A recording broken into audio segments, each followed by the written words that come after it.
Assalamualaikum warahmatullahi wabarakatuh. Alhamdulillahirrabbilalamin. Segala puji bagi Allah, Tuhan semesta alam. Shalawat serta salam semoga tercurah kepada junjungan kita Nabi Muhammad sallallahu alaihi wasallam beserta keluarga, sahabat dan umatnya hingga akhir zaman. Ibu-ibu dan bapak-bapak yang dirahmati Allah, hari ini saya ingin menyampaikan sebuah kisah dan renungan tentang bagaimana manusia terkadang terlalu terpaku pada logika, sampai lupa bahwa ada hal-hal di luar logika manusia. Ada dimensi lain yang tidak bisa dijangkau oleh ilmu pengetahuan semata.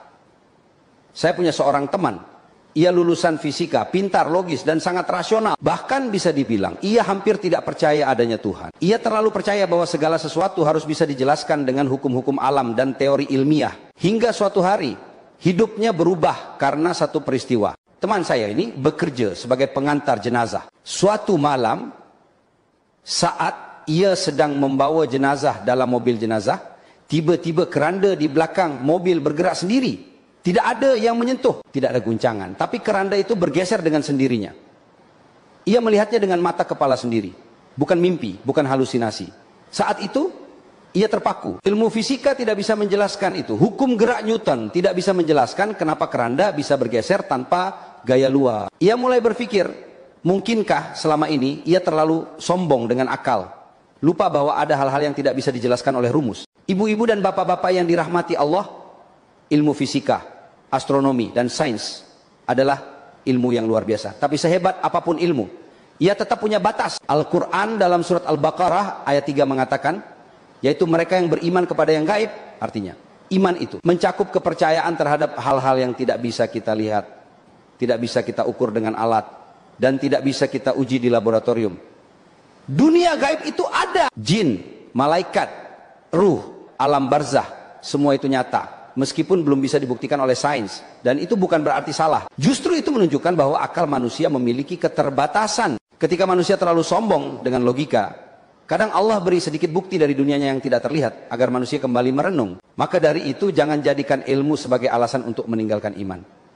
Jadikan ilmu sebagai jalan untuk semakin mengenal dan tunduk kepada Allah. Akhirnya, marilah kita kembali pada keyakinan bahwa dunia ini bukan hanya tentang apa yang bisa kita lihat dan ukur, tapi juga tentang apa yang kita imani. Karena iman bukan soal bukti, tapi soal percaya kepada kebenaran yang ditanamkan Allah dalam hati. Ibu-ibu dan bapak-bapak yang dirahmati Allah, kisah teman saya tadi bukan satu-satunya. Banyak dari kita mungkin pernah mengalami atau mendengar kejadian-kejadian yang tidak bisa dijelaskan oleh logika. Mungkin suara-suara aneh atau firasat kuat tentang sesuatu yang ternyata benar terjadi.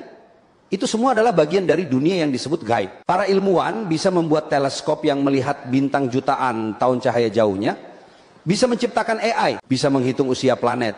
Tapi satu hal yang belum bisa mereka jelaskan, kehidupan setelah mati. Apa yang terjadi setelah ruh keluar dari tubuh? Bagaimana ruh bisa merasakan meskipun tubuhnya sudah tiada? Itu semua belum bisa dijelaskan. Karena itu bagian dari alam yang ditutup dari penglihatan manusia biasa. Allah berfirman dalam surat Al-Isra ayat 85, dan mereka bertanya kepadamu tentang ruh. Katakanlah, ruh itu termasuk urusan Tuhanku dan tidaklah kamu diberi pengetahuan melainkan sedikit. Ayat ini menjelaskan kepada kita bahwa memang tidak semua hal bisa kita ketahui.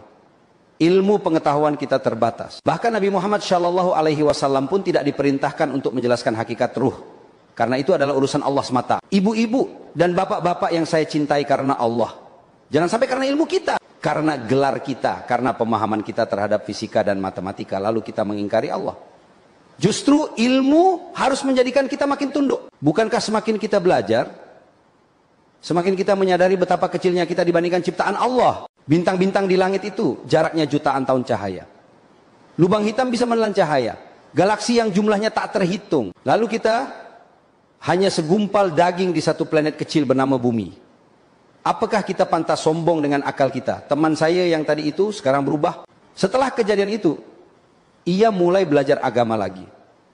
Ia sadar bahwa ilmu fisika yang ia banggakan ternyata tidak cukup untuk menjelaskan semua fenomena. Ia mulai meyakini bahwa ada Tuhan, ada kekuatan besar di balik semua yang ada di alam ini. Ia mulai percaya bahwa gaib itu bukan mitos, tapi bagian dari ciptaan Allah.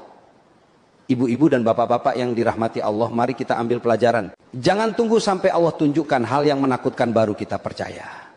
Jangan tunggu sampai kita didatangi oleh sesuatu dari alam lain baru kita yakin. Gunakan akal kita untuk mencari kebenaran, tapi jangan biarkan akal menjadi penjara bagi hati kita. Ibu-ibu dan bapak-bapak yang dirahmati Allah, ada satu hal yang sering kita lupa dalam kehidupan modern ini, bahwa kehebatan akal manusia tidak akan pernah bisa mengalahkan kekuasaan Allah. Kita hidup di zaman di mana logika dan sains diagung-agungkan. Semua hal harus bisa dibuktikan dengan data, dengan angka, dengan rumus. Tapi kita lupa bahwa tidak semua kebenaran harus tampak di depan mata.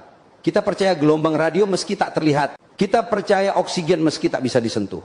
Kita percaya gravitasi padahal tidak bisa kita lihat wujudnya. Lalu kenapa kita sulit percaya pada keberadaan malaikat, jin, ruh, surga dan neraka? Pada semua itu sudah Allah kabarkan dalam Al-Quran. Bedanya, sains butuh alat, sedangkan iman butuh keyakinan. Teman saya tadi, yang awalnya hampir jadi ateis, akhirnya sadar bahwa hidup ini bukan hanya soal logika. Ada ruang dalam diri manusia yang tidak bisa diisi oleh sains, ruang keimanan.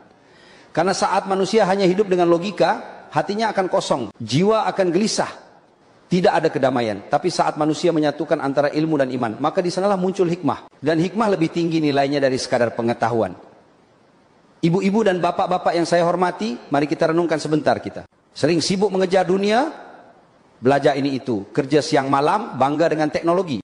Tapi berapa banyak dari kita yang benar-benar menyiapkan bekal untuk mati, padahal dunia yang paling pasti itu adalah kematian, dan dunia yang paling kekal itu adalah akhirat. Lalu bagaimana mungkin kita bersiap menghadapi kematian hanya dengan logika?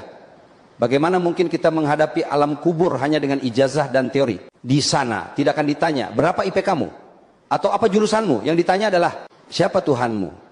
Apa agamamu?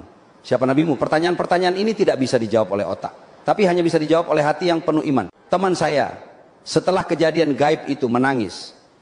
Ia merasa malu. Selama ini ia terlalu sombong. Padahal Allah hanya tunjukkan sedikit saja dari kekuasaannya. Bayangkan, kalau Allah buka semua tabir gaib di dunia ini, kita mungkin tak akan sanggup melihatnya. Bahkan hewan-hewan pun kadang lebih peka pada hal-hal gaib. Pernahkah ibu-ibu melihat kucing yang tiba-tiba menatap sudut kosong?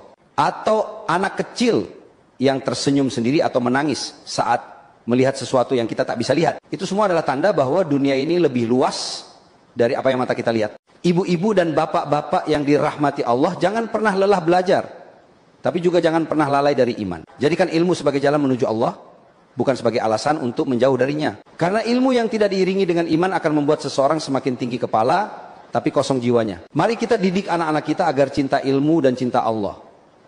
Agar mereka bisa jadi generasi yang pintar, tapi juga rendah hati, cerdas, tapi juga taat. Karena kelak, bukan Einstein yang jadi teladan kita di akhirat, tapi Nabi Muhammad Shallallahu Alaihi Wasallam. Bukan Galileo yang kita ikuti, tapi para sahabat Nabi yang hidup dengan sederhana, tapi punya iman yang luar biasa. Ibu-ibu dan bapak-bapak, kita tutup dengan satu renungan.